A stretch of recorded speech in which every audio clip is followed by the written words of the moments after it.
Okay, well, hopefully, third time's the charm. Let me invite Tay to our talk.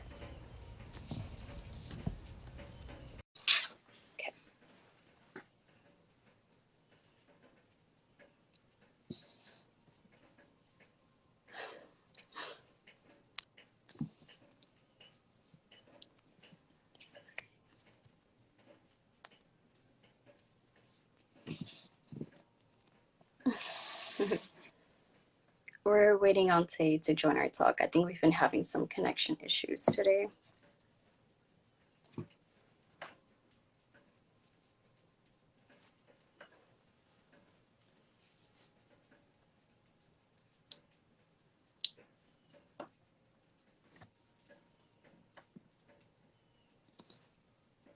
Tay, I see that you joined, but I can't see you. All right, let me do it again. Let me do it again.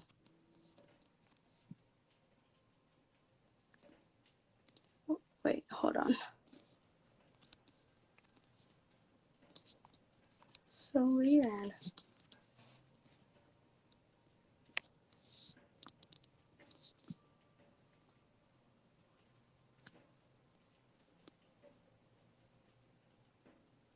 Yeah. Oh, Yay!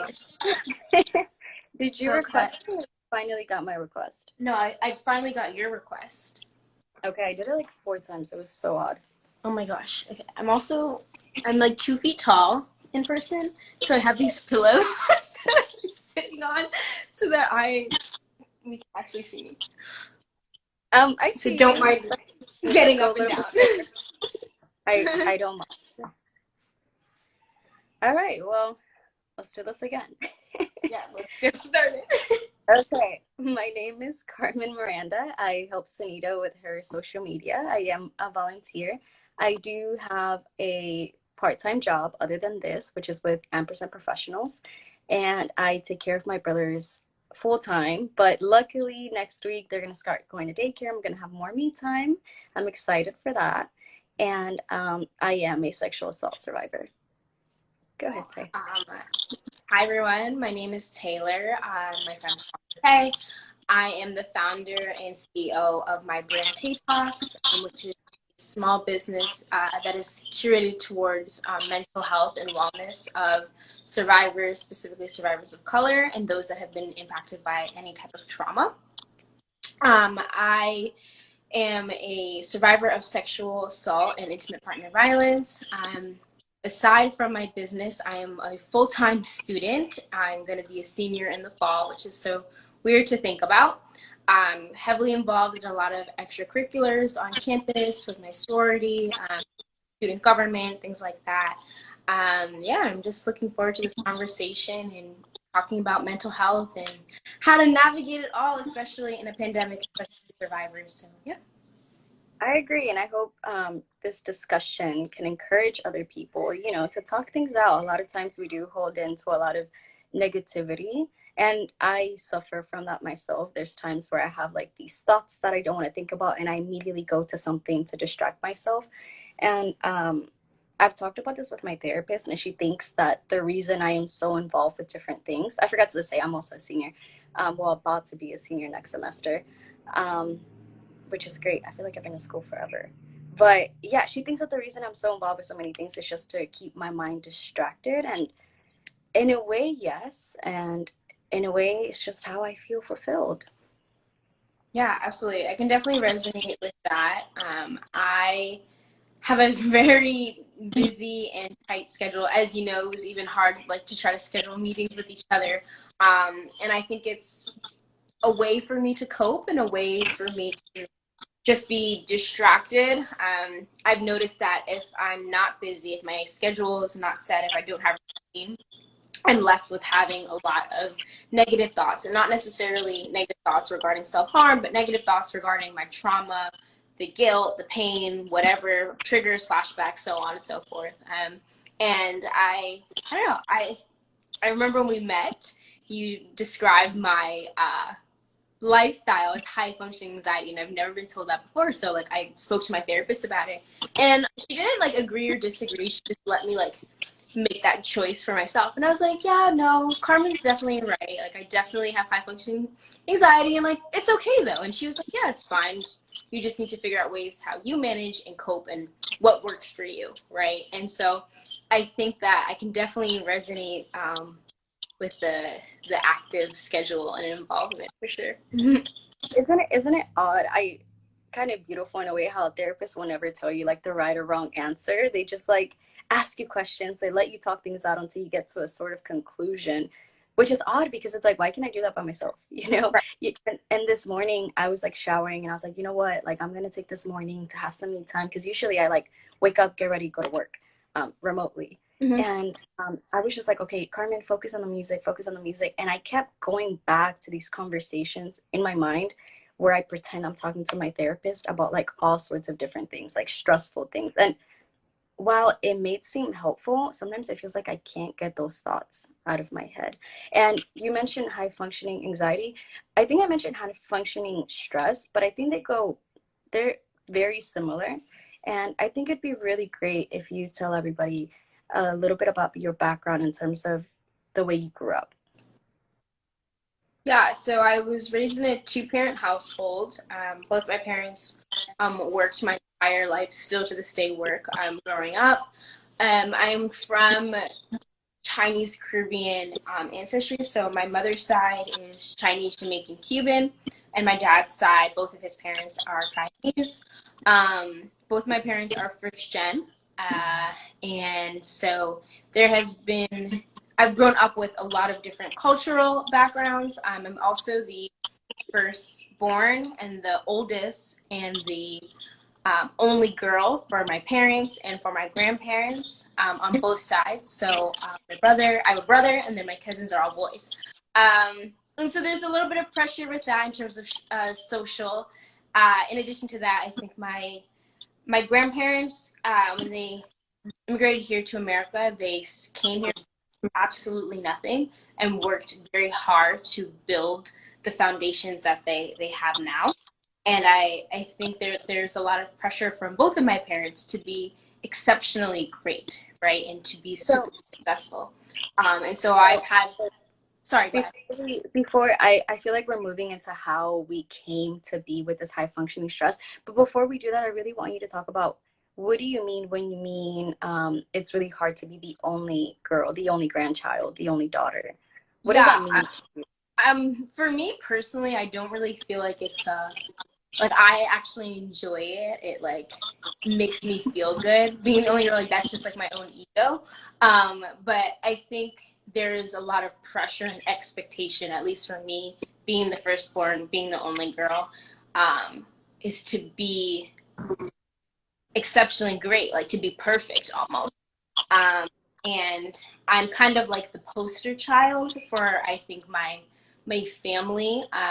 I went to college. I got involved in an organization, multi-million dollar organization, right? I started my own business. I have been on Dean's List ever since I started college. I've maintained a very high GPA. I've worked. I've made my own foundation for myself. And I think my parents just raised me to be very independent. But I am like the poster child for my family.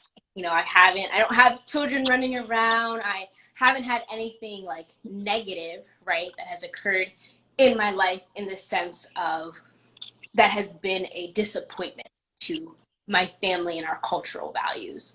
And so I think that because of that, I personally have my own struggles with a lot of things because I do have other things that maybe my family hasn't really considered culture. Like I'm a survivor, right? I have mental health problems or issues.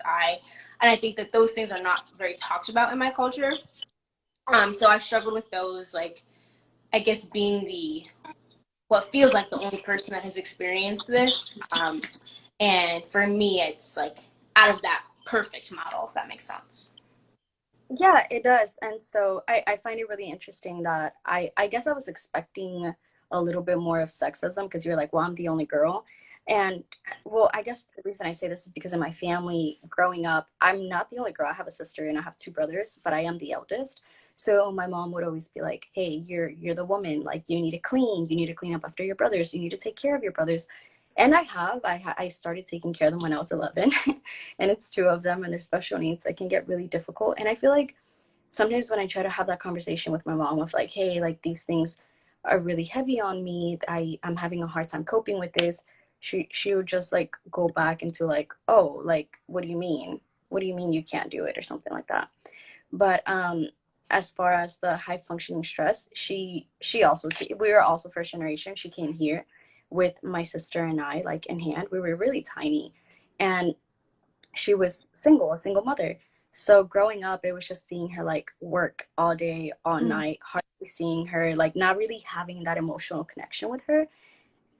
And that just like causes a whole bunch of other problems that I'm not even going to get into right now. But I definitely have that drilled in me of like, you got to work, you got to do something. If you're not doing something, you're not being productive. And if you're not being productive, like your life isn't fulfilled. And now it's so deep rooted that it's my truth now. And I don't know how to feel about that. Yeah, absolutely. I can resonate with the work hard experience and just having to continuously work. And if you're not working, you're lazy. I didn't grow up in a sexist household or view in the sense that, okay, you're the girl, you need to do this. Actually, my dad didn't want a boy. He wanted a girl. And like, I've been raised in the sense, like, I don't think I was raised in a household where it was like, okay, you have to do the laundry because you're a girl. It was more like you have to do the laundry because this is your chore and you have no other choice because you're not going to sit here all day, you know? But I think that I was into cars when I was younger. I wanted to get a motorcycle license when I turned 18. I wanted to do things that I think society like only boys would do, right? I wanted to play sports. I love playing football. So I didn't have the sexist mindset, implemented on me, but I definitely had that work hard. Every day my mom will like call and she'll be like, oh, what are you doing? I'm like, nothing. She's like, oh my gosh, you're so lazy. Like, why aren't you doing anything? Did you have Like if the I'm problem? sleeping. Did you have the Sorry, go problem ahead. with when your friend comes over and you're like watching a movie and then your mom walks in and she's like, why are you laying down? That was Yeah. my Yeah. life 24/7 growing up. Yeah, I definitely had that. Or like if I was on like FaceTime, like okay, quarantine for example, like everything was shut down in New York, right? But yet my mom was like, why aren't you why aren't you working? Why aren't you doing anything? Like where are you going?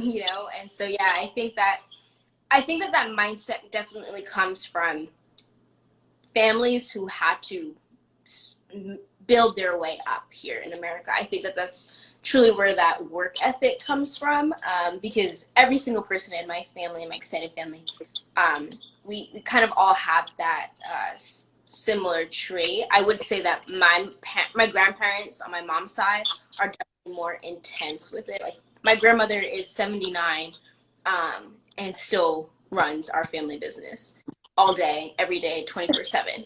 And we're like, you should be resting. And she was like, nope. So But yeah, see, I that's think that work different ethic because are, I've read articles where it says like people who retire younger die younger, and the longer you keep your mind active, your body active, the longer you live. So I feel like it, in that aspect, I do see myself working a little bit longer, even if I'm volunteering at a garden center or something like that, just because I want to be able to still be functionable. So who knows? yeah, Who knows why your grandma does that? Is it habitual? Is it, fulfilling? That'd be an yeah, interesting conversation. absolutely. Yeah, it would be. I also love that last time that we talked, you mentioned how that work mentality, there's no time for emotions, really took a toll on you in terms of, coming out to your family. Do you want to talk Yeah. about that? So I didn't disclose to my parents of my sexual assault until 7 months after, and I actually didn't disclose to my mom first. I disclosed to my dad, and I knew that my dad would have had a good response, an emotionally supportive response, because of the line of work that he's in. He's involved in social um, abuse cases and such like that. So I was hoping that his training would click in. And so it did. And he was super great, super supportive. But then it came around the holidays. I came back home, and my dad was like, "Are you going to talk to your mom?" And I was like, "Yeah, probably not." And I didn't. I really didn't have the conversation with her until the day before I left to go back to school. Um, and I think that emotional piece was hard for me. One, because I don't process my feelings. I've just started doing that now in therapy this semester, but prior to that, I would keep things bottled in. Even at a Mm. young age, I would go upstairs to my playroom in the dark and I would sit on the steps, the very top step, and I would cry. And then I would go downstairs and it would be like nothing ever happened. And I think that stems a lot from having emotionally absent parents because they were working all the time, which is not their fault. I don't blame them, but I think that that emotional piece I didn't get all the time. My dad was always very like, it's okay to cry, whatever. But my mom, I've actually never seen my mom cry that much. My mom cried. The first time I really saw my mom cry was at her dad's funeral, and Mm. then recently at my aunt's funeral. And that's it. Like if she would cry during a movie, but we would both like cry in the movies, and like Yeah. she wouldn't.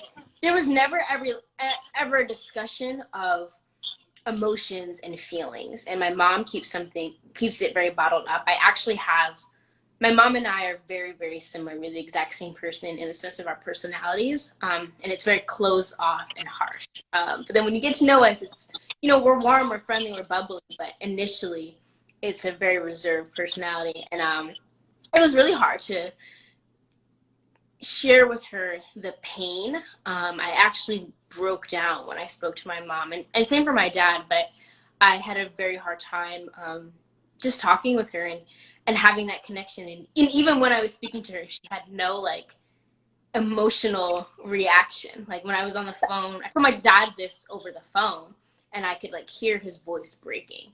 Whereas when I told my mom, like she had a great, she had a factual response. So this was through the phone with your mom? My mom was in person. My dad was through the Oh, phone. okay. And in Yeah, person, she was just like poker face? yeah, yeah. That's And crazy. yeah, so definitely very different experience. She could have broken down later with my dad, like when they talked or whatever. Yeah. But with me, no. And I think that I've definitely struggled since my disclosure because we don't talk about it as a family. I remember I had a moment where I just didn't want to talk to anyone. It was like a couple weeks after, and like I didn't call home, and that's not regular for me. I call home pretty frequently, and I had just told my mom like I don't want to talk right now. Like I just want to be by myself. Like I'm fine, everything's safe, but I need to be by myself. And then I think that was when I had that emotional with her, and she was like, "Okay, like I'm here for you. We're here for you if you want to talk. If you need us to come up, see you, whatever you need, just let us know. But we'll give you that space." And I think that was the first So, time I so really felt like she understood, if that makes sense. no, it does. But how did you process it, I guess, in your mind when you did tell her in person and then you guys parted ways before she was able to really show her Yeah. emotional side? Um, How did you interpret that? I think for me, I kind of just like, well, it is what it is. Like it's my whole goal to disclose was to disclose. It wasn't to react to the way I did, to the way other people responded to my disclosure. So I had worked in therapy over the course of a couple months on disclosing, and that what other people say about my story does not define me or my story. So that was how I was able to separate the emotional expectation, I guess, from disclosure. So it's kind of hard to answer that because that wasn't my goal wasn't to get support from my mom or get support from my parents. My goal was just to let them know, hey, this is what happened. This is what I'm doing. This is what I've experienced. That's really it. But it wasn't okay, this is what I need from you type of disclosure. No, I feel like I love, for one, it seems like you kind of sort of had like a training beforehand so that you knew Yeah. what to expect. I didn't have that. I didn't even think about separating, like you said, a goal. What is your goal? To get Mhm. to feel like someone's there for you or to let them know what happened. And I I had a hard time with that because to me everything was like one big ball of emotions of everything. And I guess I just want to say like I'm really proud. I Oh, love how logistical it was, which is kind of what yeah, you that you got that from your mom. yeah, and I think that everyone's disclosure experience is different, and that's okay, right? My disclosure with my dad was in the library. I was studying with one of my really good friends from high school, and she was just like, well, when are you going to tell them? And I was like, you know what? Screw it. Let me just call him right now. And like, it was just this in the moment gut feeling. Whereas with my mom, it took planning, it took preparation, it even took a physical like push. My dad was like, we're having a family meeting, like to get me to do it, because otherwise I would have kept on avoiding it.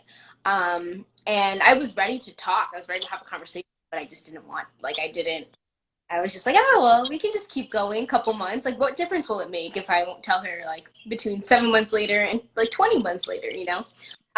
So, yeah, I think that I just want to say to, like, anyone that's listening that there's no right or wrong way to disclose. And one of the best piece of advice that I got was you'll know when you're disclose. Like, for me, it felt like I was going to erupt. And I just had to, like, blur it out with my dad.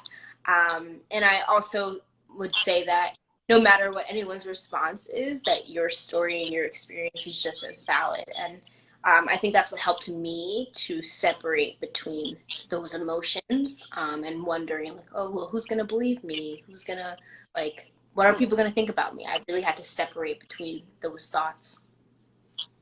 I feel like that's a topic on its own. Like to this day, I can't wear shorts or a skirt in front of my uncles. They're the family that knows the person who did the sexual assault because I constantly feel like they're looking at me and saying, hey, that's why it happened. Look at the way she's wearing a skirt. That's why it happened. And I know that I shouldn't be thinking those thoughts, but like I literally can't help it. They have. Um, but something else I really wanted to bring up because it was super interesting how you said you felt like you were gonna erupt. So my sister's like that. She holds in a lot of things in, and I've done that myself, where I don't want to talk about something, but one day I just explode, I blow up, I get really angry, I get very frustrated. Do you have any tips on how not to get to that exploding point? Yeah, so one of my biggest things is journaling. I love journaling. That was one of my first like homework assignments when I first got into therapy a couple years back, was to journal. And since then, I carry my journal with me everywhere, like literally everywhere. It's always in my backpack for school, or like if I'm going out to lunch, like I just have it in my purse, because you never know what could happen. And it could be a happy thought, a negative thought. It could be an idea that you had, you know? So that's one tip. However, after my assault, I actually really struggled with getting words onto paper, and I started taking walks, very long walks, 3 hour walks.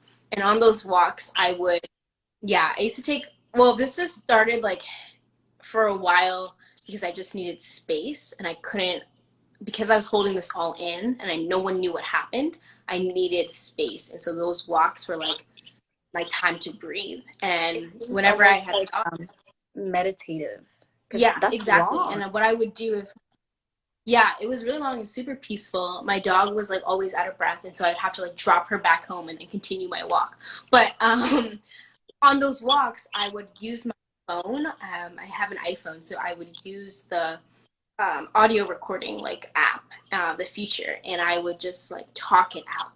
And actually, by talking things out, it helped me to process and understand more. And it's actually what fueled my concept and idea of a podcast, because I would just vent.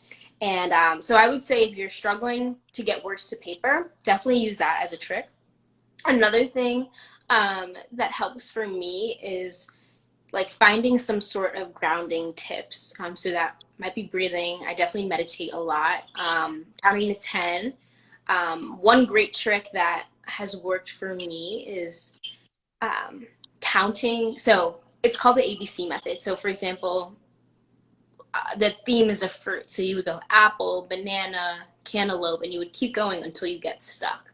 And so that's a great method just to like calm yourself down. Something that I'm doing now is like I ask myself, is this going to matter in X amount of days, X amount of months, X amount of years? If the answer is no, then it's irrelevant. And is this going to change the way I am right now? And like, how does this affect me right now? And so making notes of how you're feeling, I think helps to not keep things bottled in. Also, a great phone call to a friend, having a support system if you can. I definitely lean on my friends a lot. Sometimes that's a good and bad thing, but I'm a talker. So I actually, in order for me to feel okay, I need to like vent it out. Um, Yes. and if I don't like say it, then it's gonna be in my head. And so I have some friends that are good listeners, some that aren't. So just you got to decide, who you want to vent to in that moment. I really love that you mentioned journaling, not just the bad thoughts, but the happy thoughts, because Mm-hmm. I have been a journaler for so long, not even because of therapy. It was just like I couldn't trust anybody, so I could only trust like paper.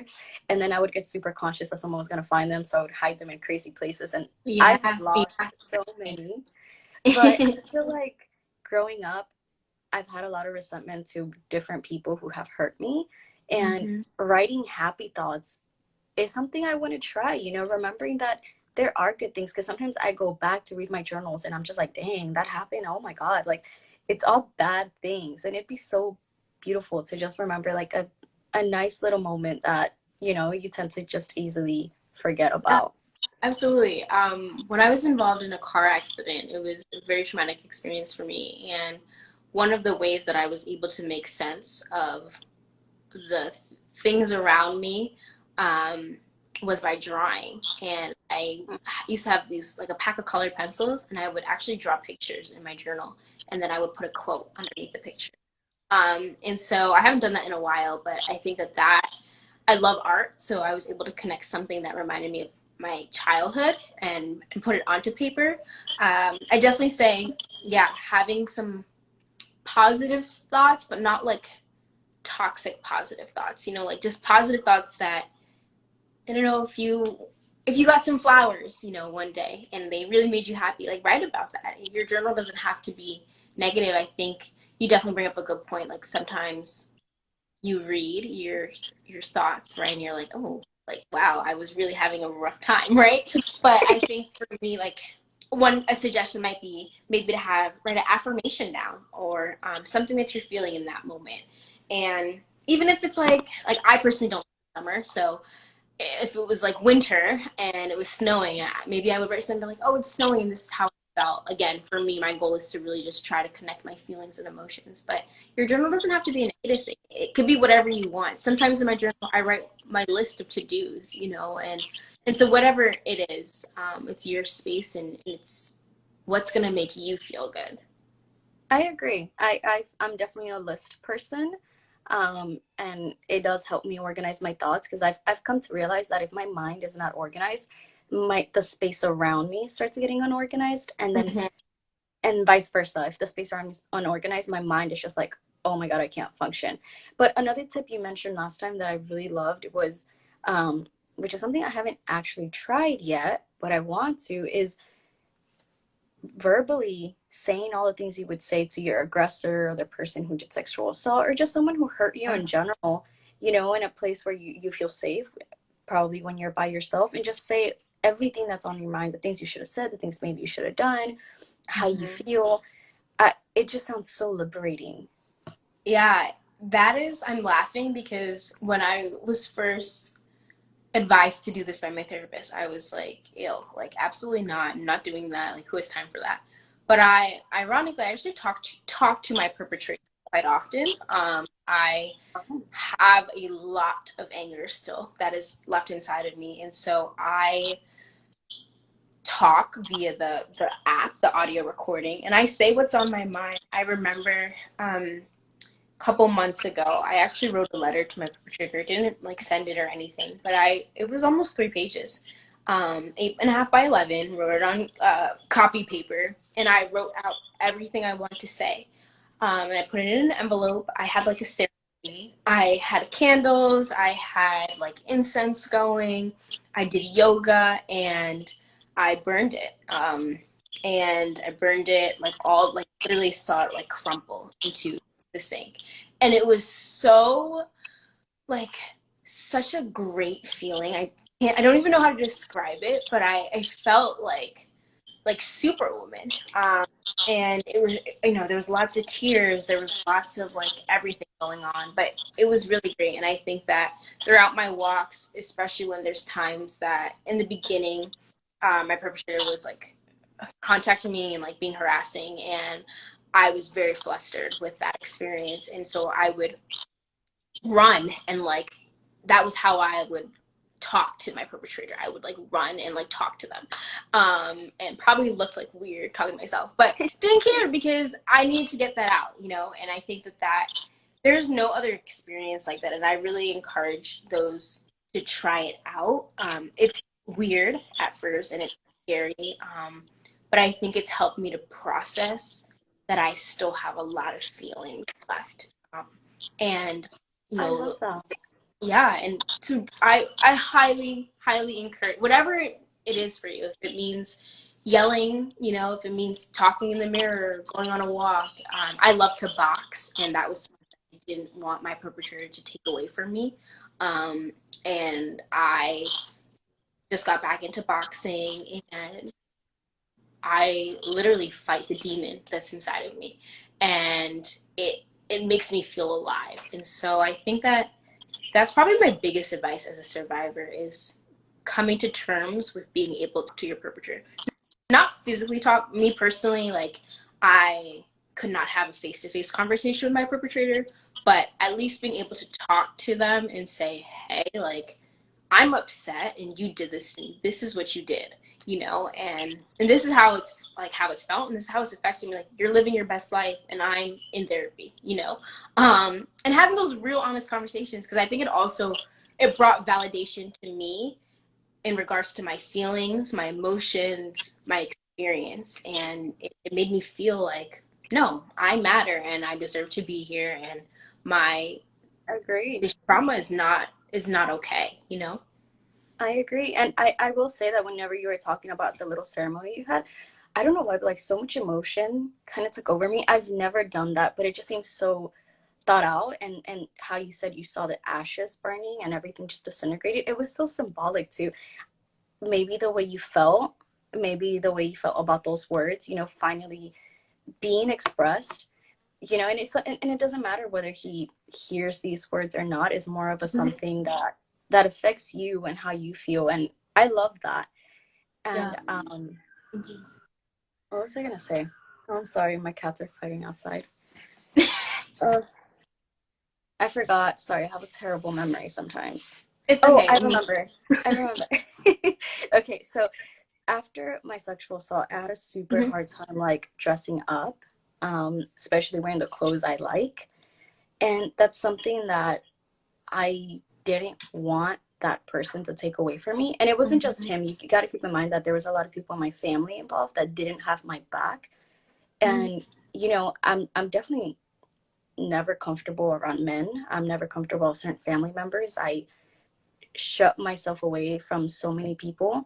And I feel like I had to do that for my own sake. But sometimes something I am really proud of is just, not every day, but almost every morning, I like to do my makeup, put on a cute little outfit, even if I work from home, just because it makes me feel like I am taking care of Love myself. that. And I am still here, and like he Yeah. he couldn't take that from me. So I am really proud of that. Not everybody has a lot of, I guess, coping mechanisms. Mhm. At least for me, I still have a lot of healing to go, like so much healing. But I feel like that's okay. Yeah, It's great. absolutely. Yeah, I haven't had a like feeling uncomfortable in terms of like dressing up, and being I don't want to say myself, but I definitely think I've had a problem, a struggle with being social and being engaged with people. Um, all of my like friends are mostly male, and I actually feel my safest with them. Anyone outside of my bubble, and it could also be because we're in a pandemic and I'm having like anxiety regarding like COVID and just experiences like that. But I think that my circle is getting smaller and smaller, and I've noticed that since my assault. I haven't yet been to a party or like a big, like lots of people. And again, we're in a pandemic, but now that things are a little bit safer, like 10 people is still a lot. And what I've noticed and what has been shared when I did group therapy a while back was that it's a protection response because I first met my perpetrator at a party, and the Okay. feelings of being at a party is probably a trigger response. And so I think I've had my own struggle with socially being around a lot of people, socially just being around people that I don't know, I think for sure. Um, Having mixed friends, all of that, it definitely makes me a bit unsettled. So I've been slowly learning how to like deal with those things and remember that I'm in the present and I'm not in my past. Um, but yeah, a little bit different in the sense of like you don't trust men. I personally have not um, dated outside of since my assault. And I think that's where my I don't trust men comes from. Like I don't want to date anyone that I don't know already. And so I think So that you that's trust in terms of friends, but you don't friends. Yeah, trust in terms of a partner.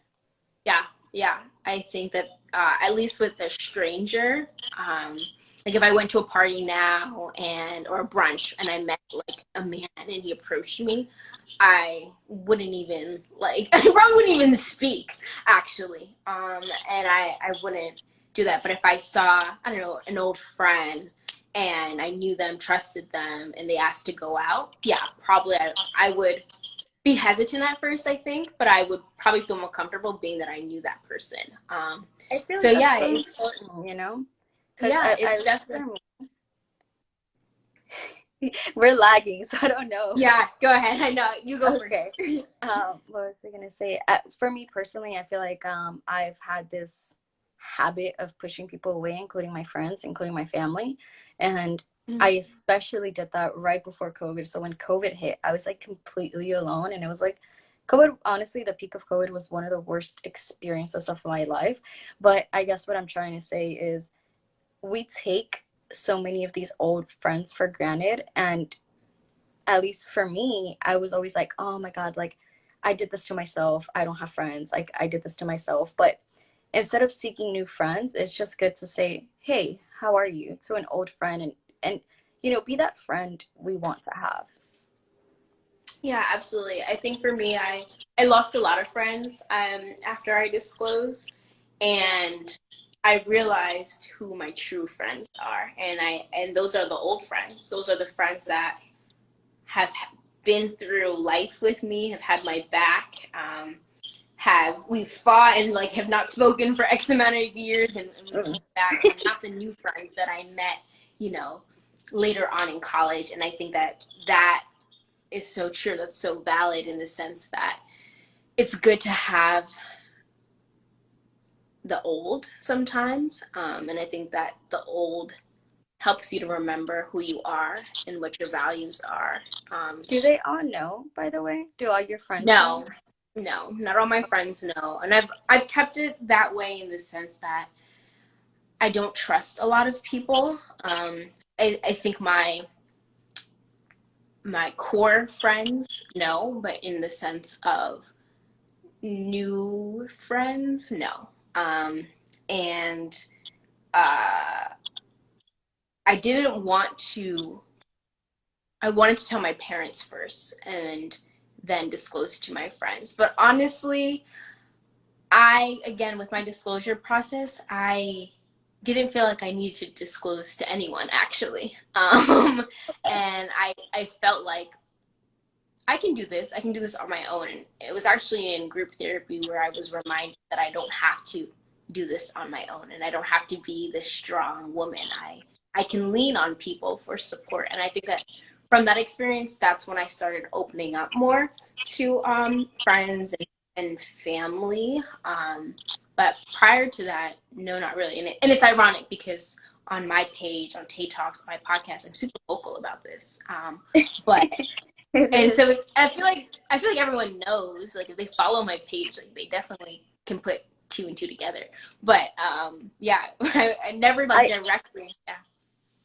I love that you brought up, you know, that you feel that you could do it alone, but you know, you don't have to. I've met so many people like that where like I'm such a helper. Like I want to help people, especially people close to me. So I'm like, come on, like let me help you, like let me be there for you. And I'm like, no, like I got it. Like I don't want to make a bigger deal than it is. Are those thoughts that you kind of had, making Yeah, it a bigger definitely. deal? I definitely didn't want to burden anyone with my problems. I'm a helper as well, and I'm a giver, and I I think that's probably why some of my friends probably didn't know because I'm the one that's always helping them and was kind of like I'm like the mom of the friend group. So I was like, well, the mom is breaking down. Like, who's gonna help the mom? Like, they're the kids, you know. And so I definitely had that. I also went through a lot of like, who's going to believe me? Who's going to support me? Mm, Um, yeah. I went through a lot of like feelings of invalidation of my experience, being that it wasn't a picture perfect experience. It wasn't something that we see common in movies, right? Or things like that. Like there was no physical evidence. I didn't have bruises. I didn't have cuts. And so my version of a rape story wasn't what happened to me. And I think that that's why I'm so big on educating the community that rape, sexual assault, intimate violence is not just something that happens in a dark alley.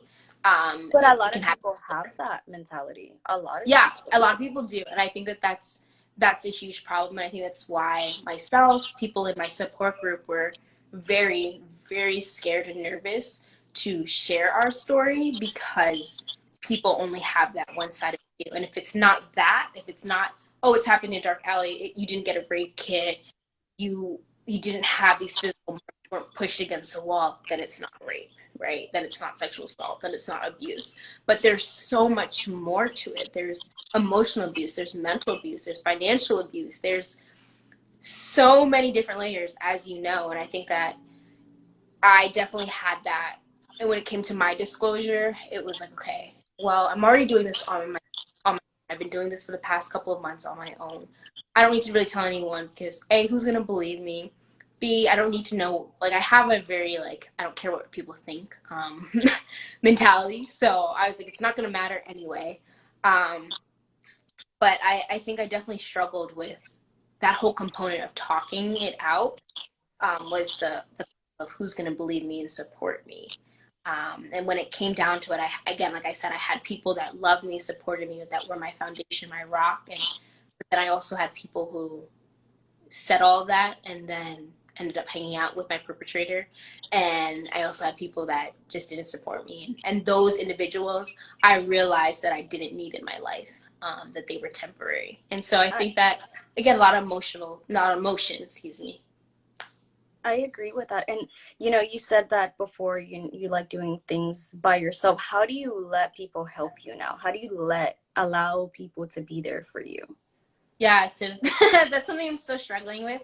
I think Okay. my friends have to force me to like let them help. So for example, if it's like taking a break and resting, like my friends will literally take my phone away or take my computer away and be like, no, we're just chilling out. We're just watching a movie tonight. Like you're not doing work. I think that that's one way that I really appreciate like them helping me. Or like my best friend will go on like a drive and like talk, or we'll go exercise, whatever it is.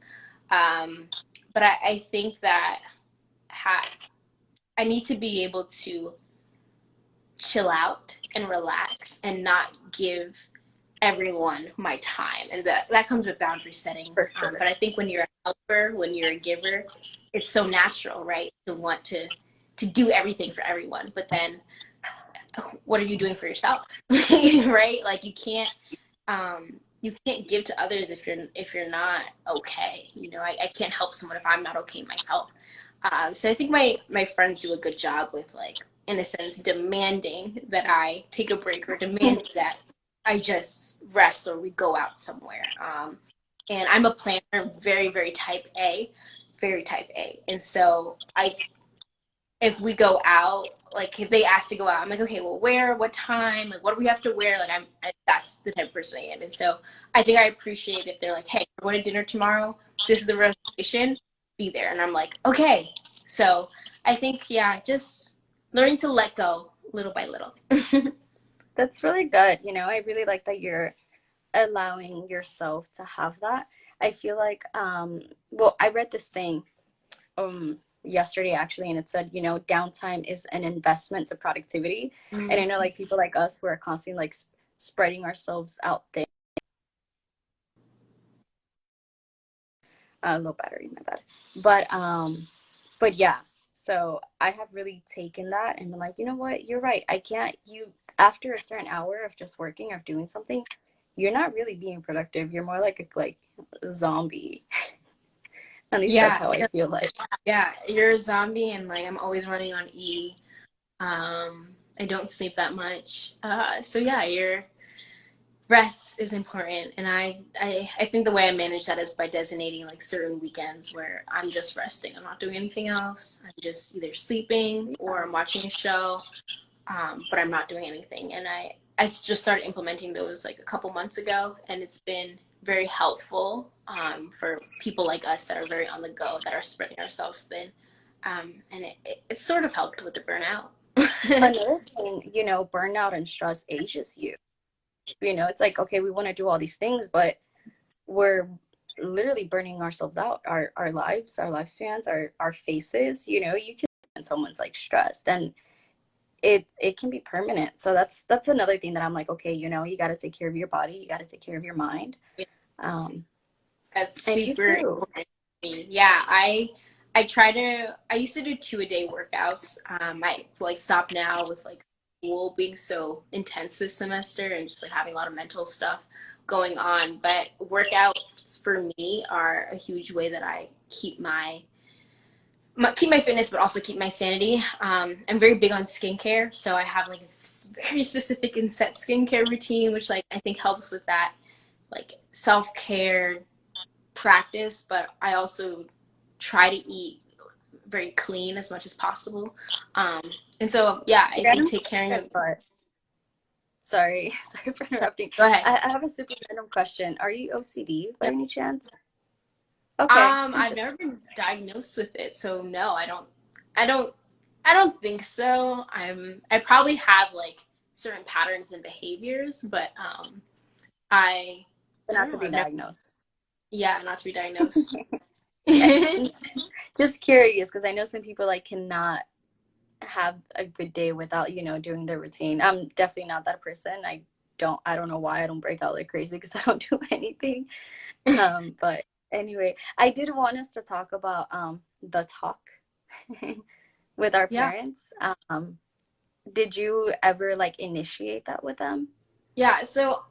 My parents and I didn't have a sex talk. Like it was more like, don't do this, don't bring any kids home, like use protection. But I also never had a like I never had time for boys and dating when I was in high school or middle school. I went to all girls school for 8 years, so that was another thing.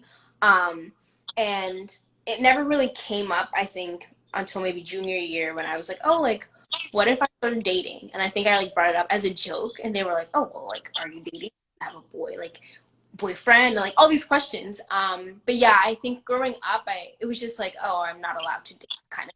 I was not to have sleepovers either. So I think for me, I didn't kind of get that like childhood experience in the sense that like as a like all my friends that were in high school and middle school like had like boyfriends that like lasted like 2 weeks. I didn't have that experience. Yeah. And I wasn't interested in that experience. I was too busy and didn't have time for that. So yeah, we didn't have that talk, but the floor was always open in my house if there was anything I wanted to talk about. If there was any How did they questions. do? How did they let you know that the floor was always open? I feel like my parents kind of said it often, like if there's anything you want to Okay. talk, even to this day. If there's anything you want to talk about, we're always here. We can always ask. My mom works in like healthcare, in medicine, so there, if I had any questions regarding that, like health and things, like I could always talk to her. Um, my dad, same thing in social work. So both of their fields, I think, had like their professional training has allowed them to like have an open mindset in terms of asking questions. My parents have always had like this open door policy, I guess I would call it, in the sense that if anything came up, like it would be weird to talk about with them, but if Yeah. anything came up, like for example, I went to go on birth control because I was having a very, very heavy menstrual cycle, and my mom was actually the one that mentioned it, and she was like, I think that this is probably the best decision so that you can have a more regular cycle and you're not bleeding for 9 days and heavy, you know. And we had that conversation, like we talked to my dad was like, okay, like sure, whatever. Like he asked questions, but yeah, like open policy. When I got my period, my dad was the one that was there and picked me up from camp when I had like stained shorts and like need to go get pads, and like we bought like all these different things. So I think that definitely have, and like he talks about it to this day, definitely have a open experience with that. If there was anything that happened, I could talk to them, but I don't, we've never had like a sit down talk, like, hey, this is what sex is, this is what, you know, happens, this is what you need to do, this is what you don't need to do. Like I didn't get that. I got that maybe from my older cousins, but not from my parents. We didn't have Oh that like, yeah, you did mention that you had like other figures that you could go to. I feel like yeah. that's something that for anybody who doesn't feel comfortable going to their parents, it's good to find maybe the mom of a friend or an Mm-hmm. aunt or something like that. I feel like that could be so helpful. It's something I definitely didn't do. I feel like I didn't get any proper guidance, so I started going to therapy, and I definitely got myself in a whole bunch of messes that people do not get them need to get themselves into. So I really encourage people to, even if it's just asking a question. I feel like for me, um, I don't know why I'm laughing, but it was always after something bad happened that I was like, oh, this happened. And then like my mom and I would cry, and then we still wouldn't Yeah. have a proper talk. It was more of like, Talk. Yep. yeah, yeah, Yeah, definitely that was the encourage same for people. me too. It was always if something bad happened, then we had a conversation. You know, my cousins, very grateful for them. They're between like 6 and 10 years apart from me. And so we talked about everything. You know, my older cousin, who's a nurse now, she was the first person to give me a pack of condoms before I went away to college. And she was just like, here, like she gave them to me and her little sister, and we're the same age. We were like, ew, like we're not like, ew, like this is so weird. We're not doing Yeah. this, but she was there, and I think that's what was helpful. I had my friends' parents, one of my best friends, her mom was, she grew up with two older sisters, and her sisters and her mom were very open about like talking about things that I definitely didn't experience at home, like talking about this at the dinner table, or like if something happened, they would, she would just like talk to her parents like randomly, you know. And so I would spend days at her house where I would just ask questions, and I think that's another thing, like don't be afraid to ask questions. Even now as an adult working at Planned Parenthood where I teach sex education, I'm asking questions, you know, and normalizing the conversation, because I don't think that sex is a bad thing, and I also don't think that consent is a bad thing. Like we should be talking about these things regularly, because I think if we talk about them, we're more informed, and it will, I think, will avoid a lot of like conversations and situations, you know. And having the talk, I think, is really important, and whatever that looks like, but normalizing the talk, I think, is essential to just like everyday life. I really like how even just your cousin, giving you guys a pack of condoms really just opened up the idea. It's like, hey, like I'm aware of what happens, you're aware of what happens. Yeah. I'm someone you can come here and talk to. And now that you mention that, you just like unlocked a memory of me talking to an older cousin. I think I was like 13, and I was just like very curious, asking questions because I didn't understand any of it. I'm like, I literally don't get it. And they were very helpful. They did explain things to me. And then after that, I just stopped asking questions. Yeah. So Yeah. that was And I that. think that that's really all you, like, I personally feel like that's what I needed the most, was someone to be there who I can just talk to or ask. My cousin does not know, that same cousin, very close with her, but she doesn't know about my assault. And it, I think that if I probably had like if I wasn't away from home, I think I probably would have told her. Like, I'm being in school, I was just away, like didn't really see my family for a while. Um, but I think that what I appreciate most is that she's always there, you know, and like you said, like opened up that window to be like, hey, that's literally what she said actually to my cousin and I. We were in high school getting ready for college, and she was like, I know that this happens. I don't know if you've done it already, but you're going to college, so it's probably going to happen here. Just make sure you use protection. If you have questions, call me. I'm always here. Like that was the speech she gave us. Did And you ever call we were her? like, I'm curious. I did not call her. I did definitely talk to her about guys. Like she knows pretty much all of the men in my life, Mm. my dating life. We would talk about things, but I never had questions about like the sex ed component of it, I guess. It was more just like talking to her about like the boy I liked or the crush I had or Okay, yeah. yeah.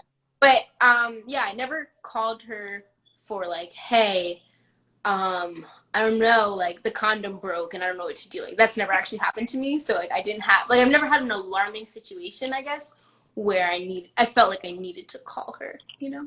You just like unlocked another memory, which is like super random. But I remember I was in middle school, I was like in the 7th grade, and our teacher was like, hey, this is an open space. Everybody write down questions and having to do with sex and like submit them. No one will know what they're your questions. And like I remember I was like already sexually active in middle school. Like I had it rough. But anyway, I remember asking super weird questions that I never even got the answers to. And after I realized the questions other people were asking, they were like, how does a period work? How do you put on a tampon? I remember just feeling so like guilty or like dirty just for having these thoughts. They weren't things I had actually done. They were just thoughts, right? And anyway, it really brought a lot of shame. And growing up, I had a lot of shame when it came to like my like just sex in general. Yeah. Anything that came about sex, like my very first boyfriend, I completely acted like I was so innocent. I knew nothing, you know, and it was not good. It did not have a good turnout. It was, yeah, it was not good. So I do encourage like honesty, Yeah. even if it's awkward, just because living a lie is not gonna be fruitful. Yeah, absolutely. And I love that you had the conversation at least in 7th grade. Hmm. I did not have that. Like I said, I went to an all-girls school, and we didn't have this like a sex ed class or health class until I want to say my junior year, maybe senior year, but it was very late. um, and I feel like at that point it's too late. And I really liked that your school just gave us space to ask questions and to like kind of have that conversation. That's something that I really wished I would have had because I think at that age I had a lot of questions. Um, I and I definitely more. Yeah, go ahead. I definitely feel like a lot of people take those spaces for granted. You know, it's like, okay, you're telling me you're giving me a space, but I don't feel comfortable. And I feel Mm-hmm. like if anybody feels that, you know, especially young people, find that comfort somewhere. Don't keep those questions to Yeah, yourself because, like you said, you don't want to wait to the point where it's like, it's too late. I have had so many, oh, it's too late. But, you know, the least we could do is share experiences for other people to save themselves, save their mind. absolutely. You know? Yeah, and I think at least for me, that's what's been so helpful in my healing process is storytelling. And so whether that's the survivor experience storytelling or storytelling about like sex after assault, sex after trauma, or friendships, right? Like whatever the case is, I've found comfort in knowing one, that I'm not alone, but two, other people have the same questions as me. And like that, I don't know, it helps me to feel less crazy. And I think that it also helps me to kind of understand that I, that this is normal. Like this is a normal experience that a lot of people have. And there's nothing to be ashamed about, you know, with it. And I think that that's something like you said, honesty is really great whether you're going to a new relationship or just with yourself. What are you comfortable with? What are you not comfortable with? What have you done? What haven't you Mhm, done? You know, mhm. and being involved with someone who respects that, I think, is very important. And also someone who wants to communicate, wants to help you, wants you to like feel comfortable, right, and learn more, or just feel more powerful. I think is so important too. I love that. I feel like a really good way to end, since we are going overtime, is to give a little bit more daily wellness practices. I know you have a few. Yeah, so one of my big things is yoga. I practice Mm. yoga daily. I do yoga slash Pilates at the same time. And so I said my Pilates has helped with my strength for yoga. Yoga for me has been a very big part of my life growing up. I've been practicing yoga ever since I was a little kid. I was put in yoga classes when I was younger, and have just stuck with the practice. I feel like yoga helped me a lot when I was experiencing a lot of grief at a young age. Um, and then I kind of lost touch with it in college, and I just got back into it maybe about a year ago. But it has helped me with my healing process as a survivor. I do focus on trauma informed yoga, which is a lot of like I control. haven't heard of that.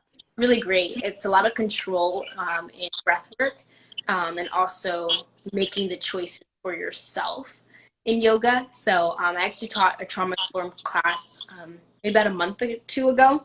Um, and it's very liberating. It's definitely slower, but you have the choice as the person that's practicing the yoga to do what you want in the space. Um, and Write I that hold, down. Trauma yeah, I'm informed. hopefully gonna host a class next month, so I'll definitely Are will they let you know. But virtual? yeah, they're virtual.